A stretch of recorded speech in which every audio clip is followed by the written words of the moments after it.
Hey guys, welcome to Pet Rambles. I'm Pet and I'm going to ramble about the books that I kind of plan to read in 2026. And I say kind of because I don't want to make lists of things that I want to do. It's a good idea to have a plan. I do have a general idea of the books that I would like to tackle next year, but it's the same thing with video games. I have a backlog of games that I have to play, which is an it's never going to end. The backlog is always going to be there because there are always going to be other video games to play. Same thing with books. You get excited about something, you put it on the list, and then other thing comes. You put it on the list, and then you maybe pick one of those two, and so on and so on, and you get a list of stuff to do, and you don't even remember why you've you want to read that thing in the first place. Let's remain on the book subject. Why was I excited about this book? I have no idea, but it's on the list. So last year I kind of cleaned my backlog on Goodreads of books. There were books there for years, which I have no idea why they were there on the first place. I also cleaned them again. Cleaned the list this year. I do have the list from last year that I made, the videos that I was planning on, the books that I was planning on reading anyway, which I didn't come to throw some of the books. I think it was like 15 books or something that I haven't read, but they were on the list last year. I was like, I'm just going to move on. And one thing that I've noticed is that I'm reading way too many trilogies. I'm done with trilogies. Not done with trilogies, but everything is a freaking trilogy. And not only that, but it's a book that's 900 to 1000 pages, and it's a trilogy. That's 3000 pages in one kind of universe or one kind of book, whatever.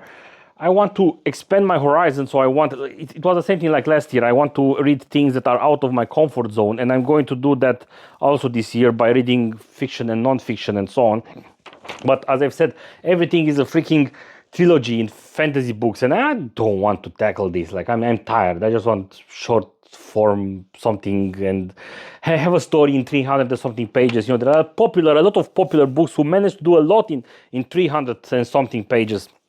So that's kind of like planning on doing, like, it's way too much pressure on you. I'm being too harsh for me with the books that I plan to read, then with the videos that I plan to make of the books that I've read, and so on and so on. And it's like the backlog is piling up in general. Like look with music. I have music here next to me. Like I don't plan to listen to. I just listen to it because I want to. And same thing with the books. I want to read this. I'm going to pick it up and I'm going to read it. But I do have a lot of books that I've purchased. They are physical. I also have audiobooks that I've purchased, but let's stick with the physical ones because I can see them wasting space. I am using the term wasting because if I enjoy them, the space is not wasted. But if I don't enjoy them, then the space is wasted. But in order to see if the space is wasted or not, I need to read them. So does it make sense?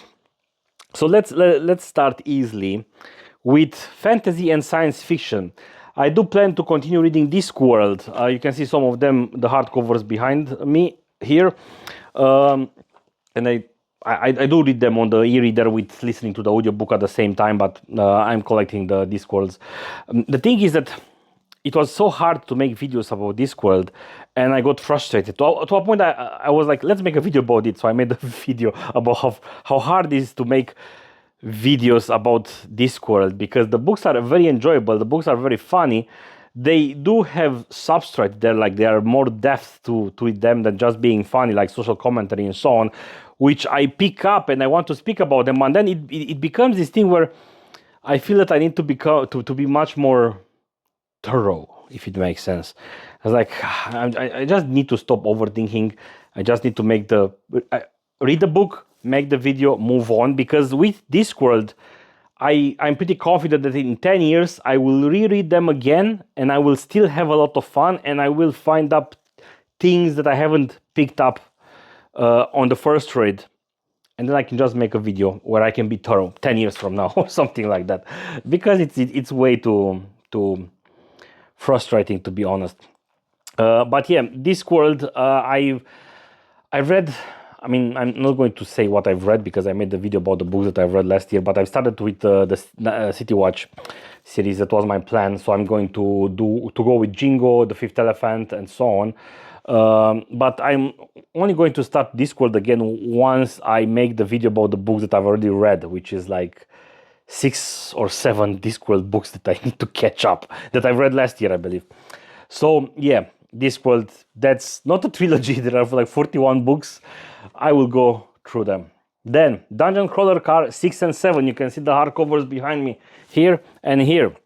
I enjoyed the first, like the first 4 books I've enjoyed a lot. The 5th one, I'm a little bit scared, and I said that in the review video that I made, and I said that in the recap of the books that I've read last year. They are getting, you know, the first one, 3,300 pages of fun. Those are already 800 to 900 pages for one book.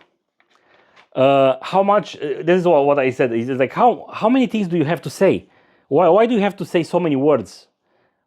It's one of the things what the author wants to prove himself somehow, or you know, like when you have a singer who has a great voice and she or her they always want to show you the fact that they have a great voice. It's the same thing here. Like, okay, the setup is great, but it's kind of like, let's cram more characters to a point where, you know, in the 5th book at the end, I was like, I think I'm supposed to feel some emotions here, but I have no idea who those characters are, which is might be my fault. I'm not saying that it's the book's fault, but for me, I'm getting a little bit concerning because it stopped being that fun thing with substrate, with depths, you know. But yeah, so 6 and 7 book, just so I can be up to date. Then I need to read the 3rd book in the Ship of the Ship of Destiny by Robin Hobb. This is the trilogy with the live ship traders, I believe. I just finished Mad Ship. I actually wrote the script, so I've started the 2nd. I made a video about the first book, the first book in the trilogy. Spoiler free, you can watch that to see if it's something that you would enjoy. I started in summer to read the 2nd book, which I only finished in December. And I actually have here the script, and I'm supposed to start recording the video already, but yeah. And yeah, I want to finish the story, so I need to read again, 900 pages of. It's not boring, but it's very slow. It is slow. So, but now because of the last thing, hopefully no more new things are going to be introduced, but their timelines, their storylines are going to come to fruition. So I'm very curious how that's going to happen. Then maybe Tron from Star Wars. It's on the list last year. I want to read some Star Wars, and I think that's the choice because I like Timothy Zahn. And maybe this year I will start with Tron, because I have the audiobook, I have the ebook, and I'm planning to read them and listening at the same time. It is a trilogy, but maybe at least read the first one, and then I may read the 2nd or the 3rd one.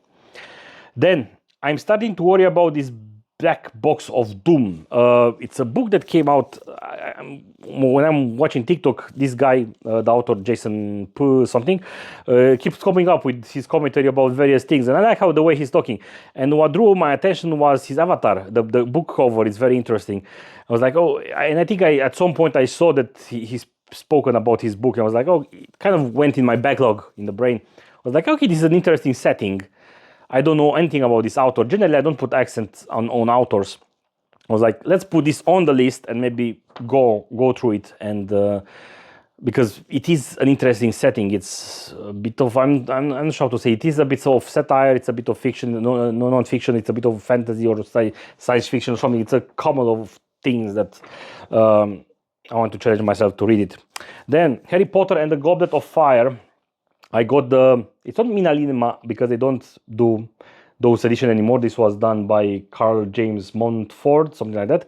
I like that the artwork is absolutely fabulous, and have never read Harry Potter. I've only read the first 3 last year, and I haven't made a video about them, weirdly enough. So yeah, I plan to read this. I've already pre-ordered the audiobook. That's the dramatized version, which is each author is being each person, however you call it, each persona. It's acted by a different actor. So let's see how that's going to turn out. Let's go to life. I'm putting this category of life. And I have the creative act, A Way of Being, the book by Rick Rubin. And I remember seeing him like 2 or 3 years ago on Joe Rogan podcast. And I knew about him from years ago, but I like his philosophy and the way he's talking. I was like, okay, let's put his book on the list. And I believe like 2 years ago, I pre-ordered the book and it arrived. I have it physical, hardcover, and haven't read it. I remember that I told Kashva about it. He got it, he read it, and I still haven't. So I was like, what the hell am I doing? Like with buying books and I'm not reading them.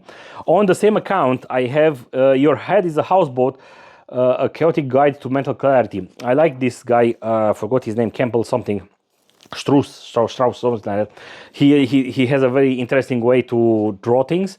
And I bought his book because his artwork is very interesting, but it's a book about how your brain works and so on, which again, I read 20%, 30% of it, and then I got busy with other things, and that's like from 4 years ago.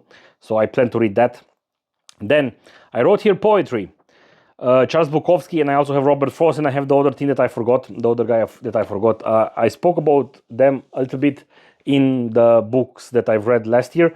And I'm only putting them as an example because I bought the books physical. But I will make a video about those soon. I want to try to learn to read poetry, and it's a bit confusing. And I wrote a couple of ideas, a couple of scripts, and occasionally I have the books next to my nightstand whenever I'm in bed. Like let's read a poem, and I pick one randomly and just read it. And then sometimes I'm like. And then sometimes I find one that's funny or like interesting, and I've actually Googled how to read poetry, how to those things, and someone said that this is like songs. You don't have to like all the songs that you're listening to. Some of them appeal to you, some of them don't. It's like, hey, that's a good point. Like I read something, I don't have to all of them, right?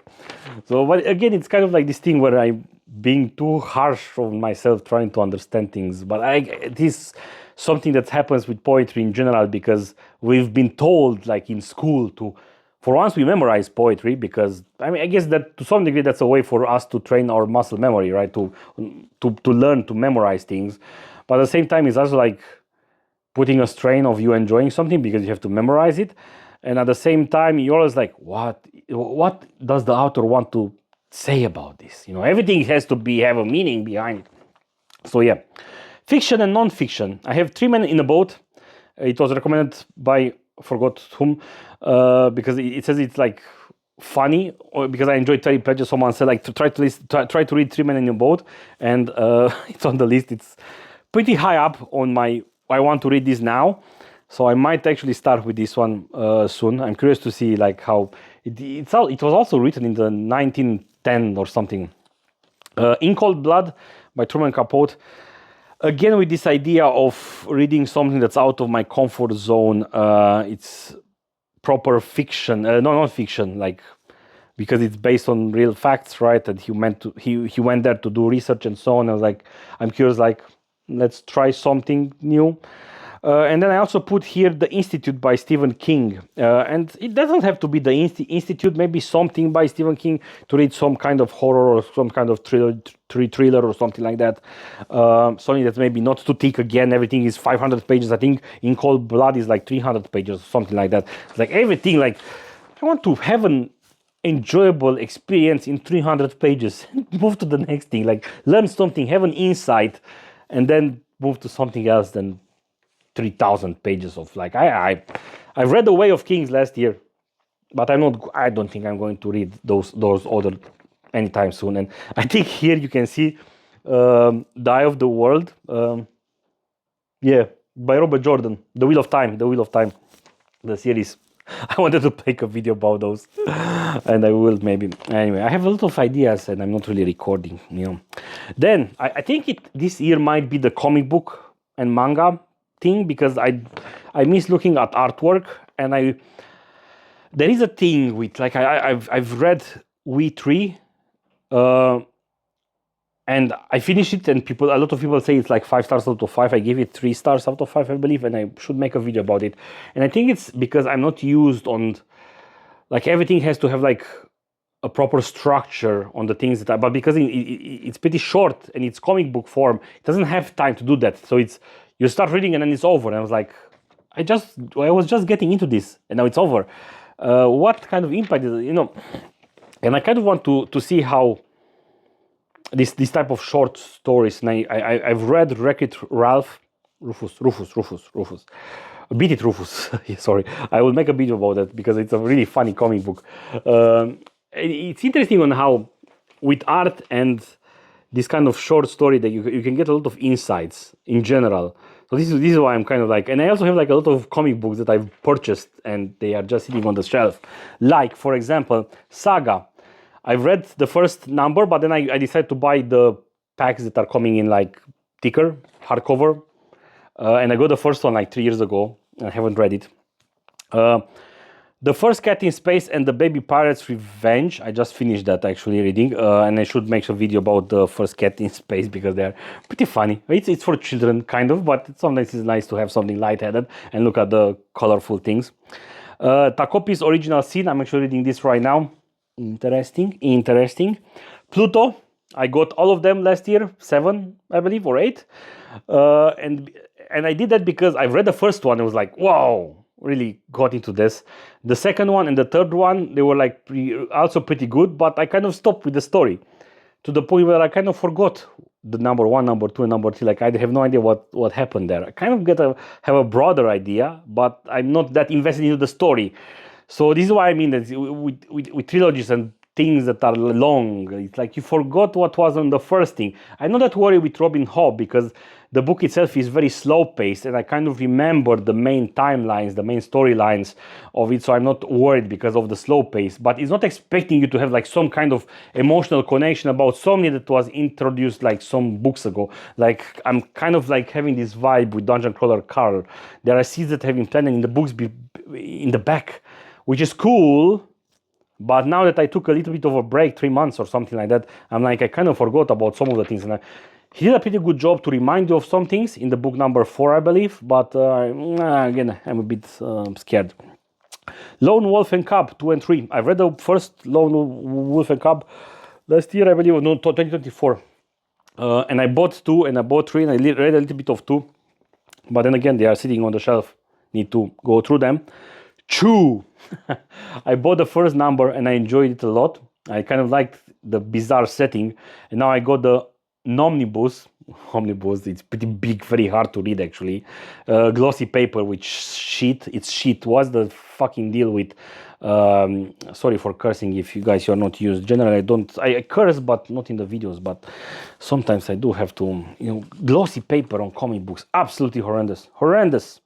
But yeah, I need to read that Omnibus. And then, while I was looking yesterday on the shelf, I noticed that I have Preacher. I bought Preacher 1 and 2 out of 6 or 7 or however, like 4 years ago, and it's still sitting on the shelf. I also haven't read them because of the freaking glossy paper, which I absolutely hate. But yeah, I found out about Preacher in 2008 or 2009, and it's been on the list since then. And like I said, 4 years ago, I bought the first 2 numbers and I haven't read them. So I was, let's at least read them. Then History. I have the Invremeli Tudor from the Tudor time, Tudor Velimerescu. Because I like history and I like Radu Oltean. The way he's painting, the way he's doing research to write about those things. And actually, I put this on the list because I forgot that I bought it. I bought it in December 2024. I've read a little bit of it. I even got another one from Radu Oltean about the castles in Romania, in Wallachia, which I also forgot that I bought. So I was like, I need to read this now and put it somewhere where I can see it. Then The Faithful Executioner, which is about an executioner from Nuremberg from 1500s. And I've started to read it. I think I'm like 30% out of this, but then I've stopped because of reasons. It was pretty peculiar and pretty weird and pretty interesting to look at something like this since then. And then I also put here, The End is Always Near, Apocalypse Moments, from the Bronze Age collapse to nuclear near misses. Again, kind of like an interesting... I do have other history books that are on the list, but this one I felt that I need to put it on the list because it was an interesting concept of how the end is always needed and how the civilization almost collapsed and so on. And then the last category I put here is Warhammer 40k, because I did bought a couple of the books physical, and I bought the audiobooks for some of them. But I'm a bit scared because I've read War Boss by Mike Brooks 2 years ago in 2024, which was very, very funny, really, really enjoyable. And I got other Mike Brooks, and I hope that he won't disappoint. But I read 2 other orc books, and one I finished and was like, I have no opinion of this. This is just lore, nothing. And then I got about Groznyk, and I bought it in hardcover, and I bought the audiobook. The narrator is very cool. And then I've read 50% of it. It's a short book. It's like 300 pages, 6 hours or something. I've listened to it and read it for 3 hours, and I was like, nothing is going on. Nothing is freaking going on. And I got bored and I haven't touched it in October. And I remember saying in the video about the books that I've read last year that I'm planning to power through it and read it, because people keep, what's with people, and you have 5 stars. Sometimes you even have half a star. Use the full fucking range, the full fucking range. Give 1 star, give 2 stars. But people are like, oh, it starts very boring at the beginning, but then the end it's fine. And he gives 5 stars out of 5. Don't give it 5 stars out of 5. If it's fucking boring nothing happens in the first 50% of the book, in the first half of the book. Nothing freaking happens. It's boring as shit. And yet people 5 stars out of 5. Just because you like orcs or whatever. Like, anyway. I'm not that pissed off because it wasn't the pre-order, but the book just came out and there were only like 30 reviews, and there were a couple of other reviews that said that it's slow, but I still bought it and I kind of regret it in a way. And I think I will maybe power through it and then get my notes and then make a video about this exact subject of books that nothing happens and it's just lore. With War Boss, for example, it was a story there. It wasn't just lore, it was a story, it was funny. Some things happened, orcs got chewed up and whatnot. Here is just like, anyway, I'm pissed off now. So, thank you guys. This is kind of like the plan, as I've said. I have other things, but I'm going to try to go up with whatever I'm feeling right now. This is what I want, this is what I'm going to pick up. I don't want to put pressure on me anymore. It's like, I'm too harsh on myself sometimes. Anyway, thank you guys for watching this. See you soon. Goodbye.